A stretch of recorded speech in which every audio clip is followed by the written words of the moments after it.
What music is this? This is Dan, his jazz back from when he was at Cambridge. I'll put something else on. It's quite nice. Do you always have music on when you're working? No, I find it. Sometimes I do just for the hell of it. It's quite fun putting on. There's a couple of albums by Michael Harrison. Have you ever come across him? No. That sort of wall of sound jazz piano. He's tuned the piano to his own,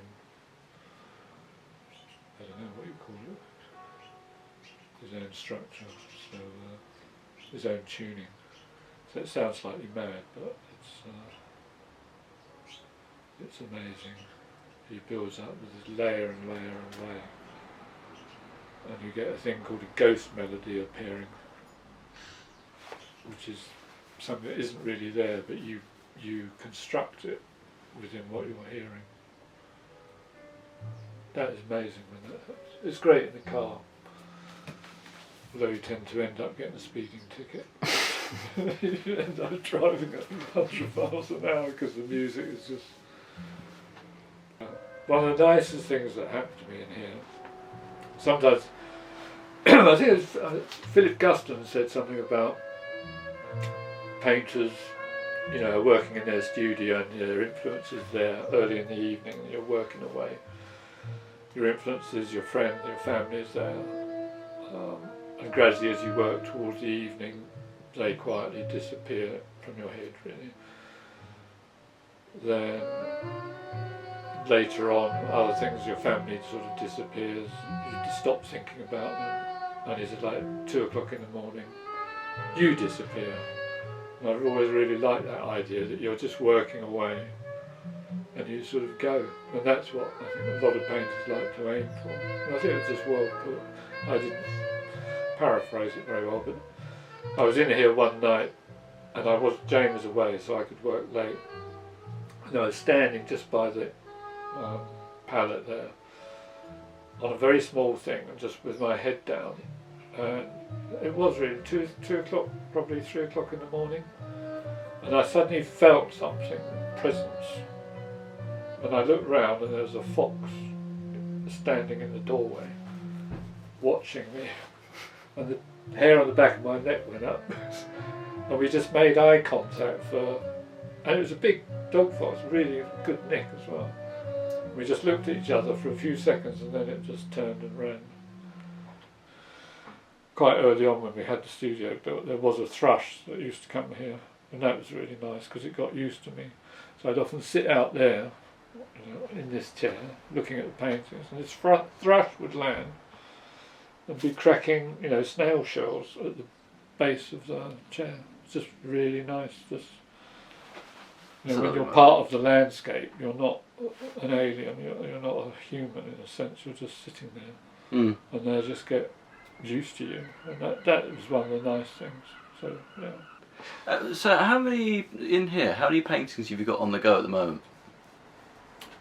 So, or not specifically at the moment, just at any one time? Well, I've usually got sort of 40 or 50 unfinished bits, ranging from small tiny things to the bigger things. But you don't come in and start one thing and think, right, I'm going to start that and try and finish that? Yeah, every day.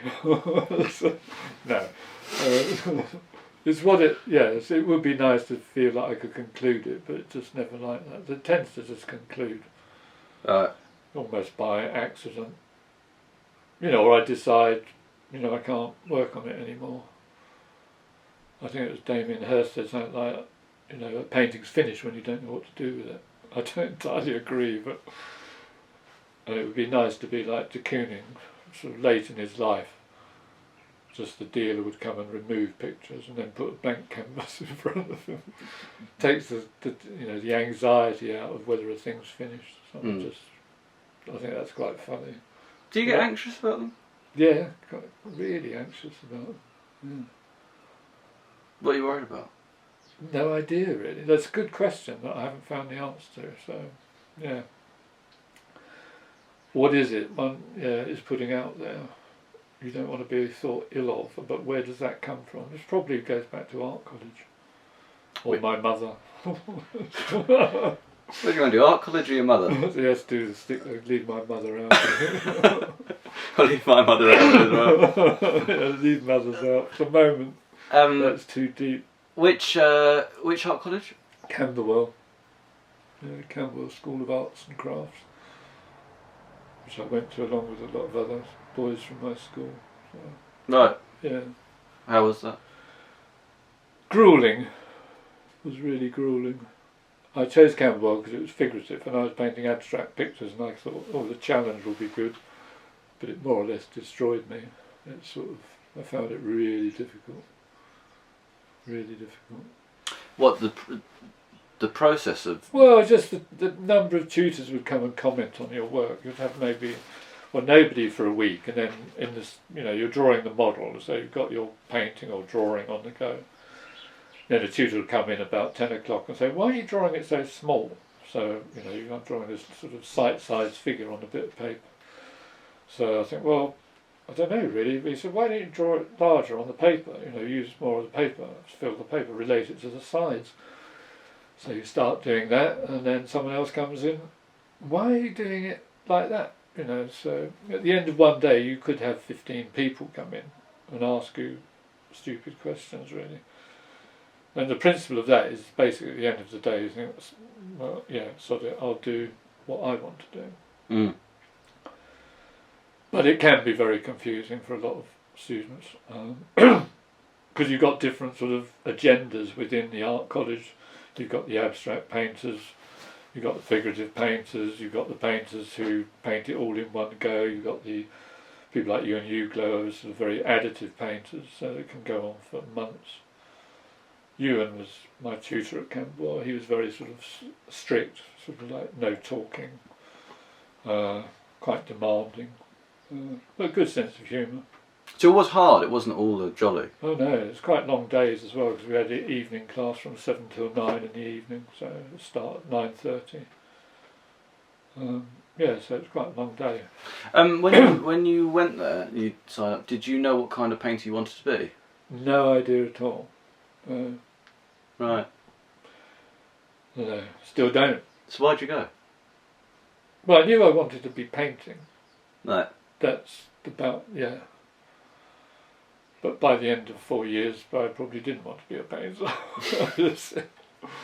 Well, I got kind of pretty lost. I think a lot of art students do get lost. It's sort of the pressure to become something or to get it sorted, and it's an illusion. You know, I think I've relaxed now. I'm sort of 70 into not knowing what I'm doing a bit more. Still get anxious about it, but it's yeah, I don't know what I'm going to do with them. You know, this could turn into figures. The thing is, when it gets to more of a complete stage, the more figurative they get, the more you feel a responsibility to keep it figurative or stay with the bits you like, but it's usually the bits you like are probably the worst bits. What the places you have to change? Yeah, well, they change continually anyway. Mm. I mean, some just go through massive changes all the time. I turn them round as well. Start them, well, like the one on the invite can be seen the other way up as well. You know, it reads as heads either way. Mm. And again, there's sort of technical reasons why one did that. Yeah. You know, when you're a student, but then it becomes slightly addictive. Because you see new things where the paint and the colour is reading in a way you quite like, which is better than what you planned. Mm. It's like whenever there's intention, the paintings seem to fail. But you've got to get there somehow. So, yeah. So what is the starting point then? Starting point is often in this room, the view out there. Right. Because I've been here 40 years. And it's still a puzzle. I've painted it hundreds of times, and it's always a challenge that there's so much you haven't said. Well, the basic thing is you just put some paint on and then just see where it goes. So yeah, I must have done 60 paintings, small and large, of that view. Mm.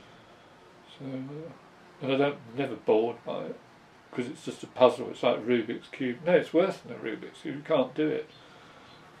Don't get because bored it's by not it. just paint. It's not painting that. It's what's No. It's the relation of myself to that and to the whole of history of art and the rest of it. Don't get bored by it, but do you get frustrated by it? Yeah, frustration is really important, I think. Why? Get really irritated with the picture because then you react to it, to the picture, to maybe something happens. It's probably why the sportsmen, they like to lose their temper. It's sort of that kind of, suddenly the adrenaline's going and you're really fed up with it. Do you lose your temper? Oh yeah. There's another painter I really like, Jackson Pollock's wife, Lee Krasner. I can't remember her name for a bit. Anyway, she was working on a series of drawings and she got really frustrated and ripped the whole lot up, stormed out, locked studio, probably swore she'd never ever paint or draw again. A week later she went back in and started gluing it all back together in a different order. Then carried on working on it. So, yeah, I love that. I love that about her. You never had that moment where you think, I'm never going to do this again, have you? Yeah. Lots of painters do. I think there's painters that, I don't know, seem to have some sort of organised process and it progresses quite smoothly. Others, it's a sort of a bit of a train wreck emotionally most of the time. Do you enjoy it, the whole process of it? I love the process. I love the paint. I love seeing what happens on the palette. Yeah. But the rest of it, yeah. I mean, if there's someone sitting for me as well, that's a different thing as well. Because you've got the demand of someone sitting, whereas the garden's not quite so demanding. In that Right, sense. yeah. So how do you think about that as a difference between painting like a surrounding or environment compared to someone sitting for you? Well, someone sitting for me, you've got the anxiety that you're about to insult them. I did do a couple of portraits years ago, and yeah, Insulted? Yeah. Are they still alive? Yeah. They can't talk about it. They never paid me, so I drove up to London. She liked it the first day I worked on it. I should have put that one aside and painted some more. That's what a portrait painter told me. I'd not painted them before. Right. I mean, it was quite funny. But Jane said, if you ever do another commission, I'll leave. so, yeah. But it's nice when you can, with someone like Katie, who I painted quite a lot. It's really nice. Because she didn't have to sit still. Some painters want the model to keep still. And by sheer chance, I painted probably the best portrait I ever did of someone who was a complete fidget. He was, he just couldn't sit still, so he'd be moving around the chair, constantly looking at the floor, looking at the ceiling, and it was a nightmare. But what was quite good was the painting that came out of it was actually a composite of all those things. Mm. So I thought with Katie it'd be nice if she just chatted away, so it would go, the chatter would go in my ear and out the other. But it was really nice. It was a different thing, and she was a challenge because, again, it's like the garden. There's just no way the painting can become this equivalent for that person. So you then have to get sort of desperate. At the end of it was the beginning of our first year. We'd done our foundation, so we all had this idea that we could actually draw. So she arrives with this little pot of lentils and some paper. So she gives each student some lentils. Each student gets 7 lentils and 2 bits of paper. So we stick the lentils onto one bit of paper. Then we have to draw the lentils in the right position on the other bit of paper, which is fundamentally sort of nuts. But it was a very good drawing exercise. But what's really interesting from it, although it seemed absurd, and most people, well, half of the people walked out when they were asked to do this, but those that did it seriously, and I did it quite seriously, it ended up being really interesting, because within the group of, say, 7 people that were left doing it, all the drawings were completely different in nature. So people had plotted, drawn lines, related it to the size and so on and so on. But at the end of it, the 7 drawings were very close approximation to the kind of temperament of the artists that were doing this simple exercise. So just from 7 lentils. Mm. It doesn't matter what the activity is, it's what the temperament comes to the lentils. And the other one, a man called Jerry Hunt, who was quite an interesting character, abstract painter. And again, it was a painting. I think we had 3 weeks to do it, and it was just to divide a rectangle up into 16 equal size rectangles. So, and then you just colour them in. So it makes it sound simple. So you choose a colour and put it in one of the squares or rectangles, and you look at the painting and decide, well, what does the next square need? And you progress like that until the whole thing is covered. And that is really fascinating because it's all, involves intuition. The whole thing is simplified, and yet the same result is within a room. You'll get some people incredibly sensitive and do very beautiful things with that limitation, and others make very messy, sort of clumsy, ugly images. So it is all just about that temperament you bring. And I think that is one of the best lessons of art college, really. It is, in the end, it is about what you bring to the thing, whether you're drawing, a chair, person, landscape. That's, in the end, what it, is through a temperament. And then sometimes one tries to lie against one's temperament and it goes, wrong. And that's, you're struggling in a way, I suppose, to find a voice. I mean, people talk about that, but yeah, no idea really. If you had to describe yourself as a painter, do you think is that a difficult thing to try and do? Yeah. Like what you are as a... Yeah, I think... Still trying to work it out, really. Do you still feel like that? Yeah. I mean, what I'm doing recently, I do a lot of these small things, because I know I can take risks with those small things. And I can spend as long on a small thing as I can on a big thing. But I am taking more risks with these things. It's like you get more permission to play around with them. And I quite like that aspect of it. Towards the end of Camberwell, I got kind of a little bit lost, because I had aspirations to try and paint like de Kooning, probably, or a cross between de Kooning and Auerbach, but I just could not finish anything. So after probably a year working on one painting that was so diabolical, it ended up, sort of being binned or burnt. I can't remember what I did with it. I then tried to paint like a Vermeer, really, I suppose. So I did just a chair in a room with a trunk and a plant on the trunk. So I painted that for probably a year. I was living with an Irishman at the same time, in a flat in Nunhead. It's a beautiful flat, but he was very expensive. He was painting a milk bottle full of stale milk on the mantelpiece of his bedroom. So he painted that for a year. So the two of us were right pair. We both wore sort of boiler suits. Yeah, I often wonder what happened to him. No, he was a good friend, but yeah, it just went kind of downhill, really, and I then fell in love and started working on a farm somewhere. Needed something real to get out of London. I had no experience, really, of farm work. I do like being out in the open air, so I got a job, gradually learnt a few skills, tractor driving and milking and stuff like that. So painting went by the wayside? Yeah, well, I was going to illustrate a book of Edward Thomas poetry, but that had to wait, So I worked in Westmoreland for a while in Wales, not for very much money, until I got a bit better at what I was doing. Milking was quite well paid, but it did mean starting at 4:30 in the morning and finishing about 7 in the evening. And I had one weekend off in 3, and I hadn't actually passed my driving test then, so I used to get the bus on my day off to buy supplies. Then I discovered I could buy meat off a van, so I used to have meat delivered for myself and my dog. Large amounts of steak and legs of lamb were consumed by myself and the dog.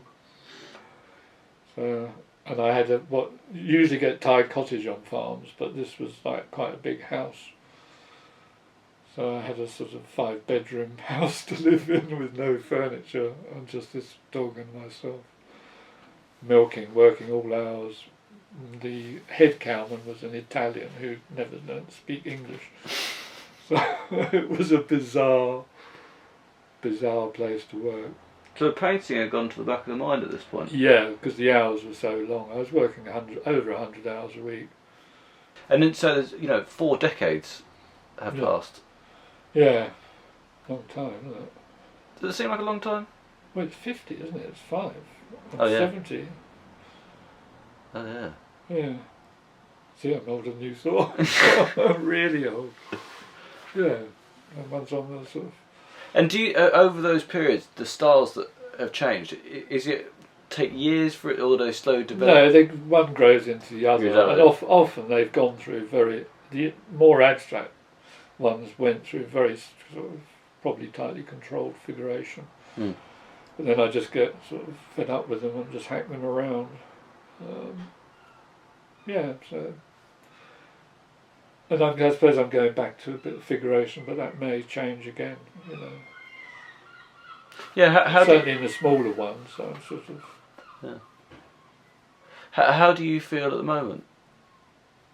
Well, I've just started this new batch of small ones. Well, I suppose doing this show, which is the biggest show I've ever done, and probably be the last time I do a big show.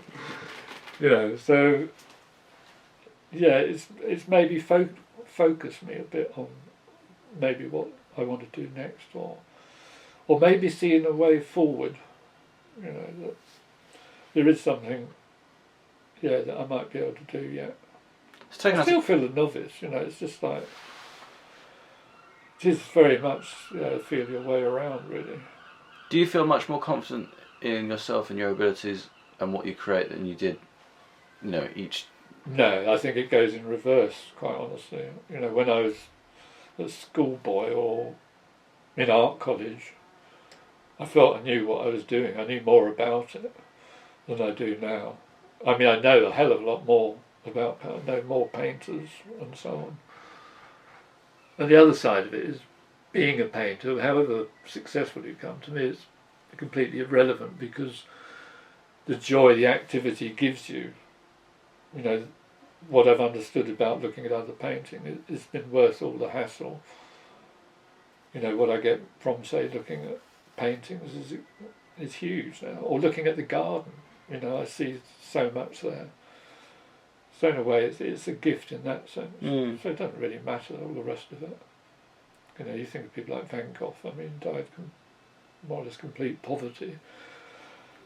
But the joy in his painting of, say, irises or cypress trees or whatever, you're alive in that moment, and that's what it's in the end about. Some lucky painters manage to put it in their paintings, and sometimes one gets a little glimmer of it.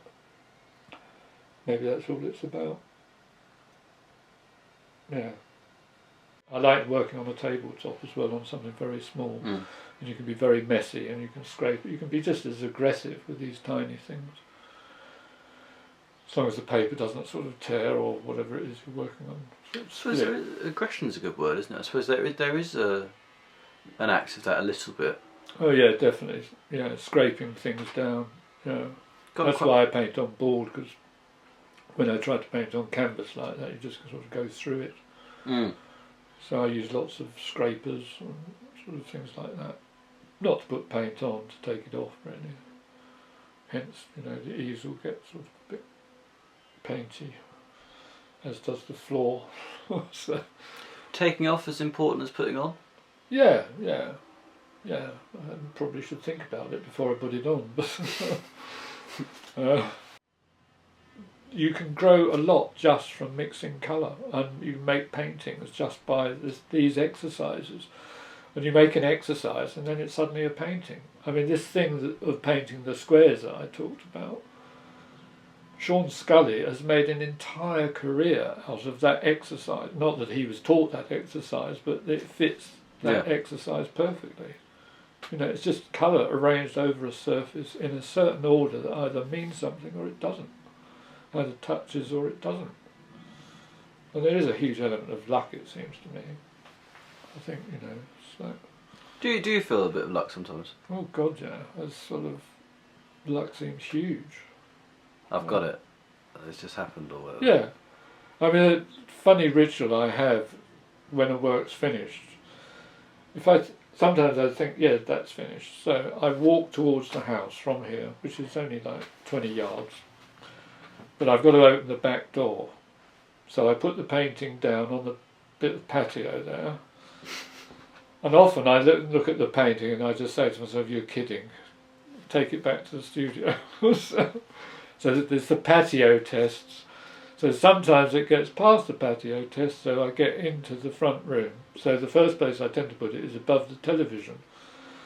So if my wife and I are watching, you know, some thriller, Danish drama, really bleak thing, I can catch it out the corner of my eye and I can just see it. And then it'll move on to the other wall, so I can see it when I come in the door. And quite often they'll stay there maybe a week, maybe a night. You know, sometimes 2 weeks they might stay there, and then I might put a simple batten around to see how that affects it, and think, well, is it finished? Is it not?